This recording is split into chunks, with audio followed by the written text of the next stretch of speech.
এডাব যশোর জেলা শাখার উদ্যোগে ৪ দিনব্যাপী দ্বন্দ্ব সংবেদনশীল ও দ্বন্দ্ব রূপান্তর বিষয়ক কর্মশালা শুরু হয়েছে। কর্মশালার উদ্বোধন করা হয় ১৪ সেপ্টেম্বর সকাল ৯টায় RRF প্রশিক্ষণ ও রিসোর্স সেন্টার রামনগর যশোরে। কর্মশালার সভাপতিত্ব করেন এডাব যশোর জেলা শাখার সভাপতি নবী নওয়াজ মোহাম্মদ মুজিবুদ্দৌলা সরদার কনক।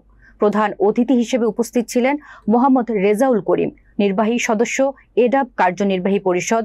বিশেষ অতিথি ছিলেন জনক কাউসার আলম মুন্সি, কর্মসূচি পরিচালক এডাব কেন্দ্রীয় সচিবালয়। রিসোর্স পার্সন হিসেবে উপস্থিত ছিলেন মালিয়া ফাউন্ডেশনের প্রতিনিধি উত্তরা ত্রিপুরা এবং বাবুল চাকমা দীপাজ্জল খিরসা। খুলনা বিভাগের ৬টি জেলা থেকে ২৫ জন প্রতিনিধি অংশগ্রহণ করেন। কর্মশালার সার্বিক তত্ত্বাবধান করেছেন এডাব খুলনা বিভাগের সমন্বয়কারী মোহাম্মদ রেজাউল করিম।